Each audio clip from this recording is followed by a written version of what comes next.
intellectuals and intelligentsia. At this historic moment in the history of our nation and university, we stand here today to practice togetherness, oneness, and unity that go in line with the expectations of the people of Sudan. We, the teaching staff at Nilan University, raise our voices and tones so high, expressing publicly that things in Sudan are falling apart. And frankly speaking, have become unbearable, intolerable, and miserable beyond the capacity of tolerance, endurance, and patience.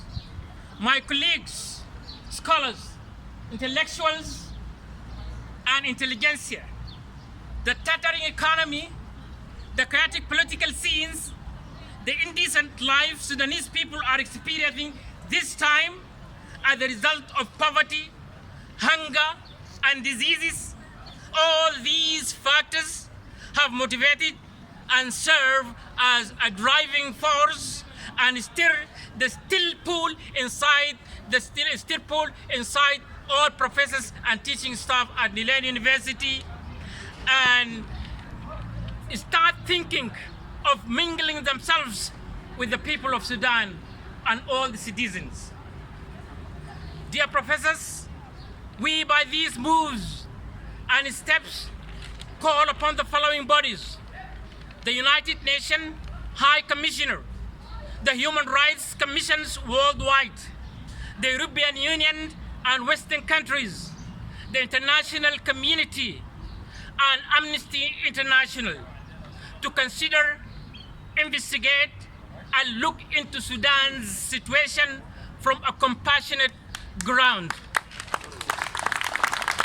Ladies and gentlemen, dear colleagues, there are 5 points here. The first point is that the death toll from the brutality and atrocities exercised by the National Intelligence Security Services and the regime's militia is rocketing so high, increasing so rapidly. 2, the brunt of the suffering, which causes serious social disintegration and societal cracks difficult to be cemented, that the eye cannot miss. 3, the excessive force against the peaceful demonstrators who are exercising their legal rights, their legitimate rights, has become a regular phenomenon. 4, the security puppets of the ruling party who are unlawfully taking people's lives and freedom. Point number 4. Number 5, the appalling and horrible treatment that activists and innocent protesters receive on a daily basis. My colleagues, scholars, intelligentsia, and intellectuals, we strongly urge the government of Sudan to immediately, there are 10 points here.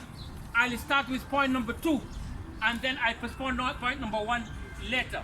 Point number 2, stop the killing of peaceful demonstrators and to abide by the Bill of Rights, Chapter 2 of Sudan's 2005 Constitution and international and regional human rights treaties that were signed and ratified. 3, to stop all repressive measures and violence against the scholars, as they are the assets of this country. 4, to stop using live ammunition and machine guns against the peaceful demonstrators. 5, to hold accountable the culprits who committed crimes against humanity and their own innocent people. 6, to put into account all circles of freedom, freedom of expressions, freedom of media, and freedom of opinion. 7, to stop the springs of corruption and brings all the corrupt before courts of justice. 8, to implement the principles of law and equality and transparency by bringing the mercenaries and militia used by the government in killing people of Darfur, South Kordofan, Blue Nile, and Manasir to justice. 9, to stop telling lies. The government has to stop telling lies and has to respect our minds. Line number 10, to stop distorting the image of Sudan. It is not theirs only, but it is ours. As for the first point, which I postponed and is topping the list, is this regime must go. This regime must go. This regime must go. This regime must go.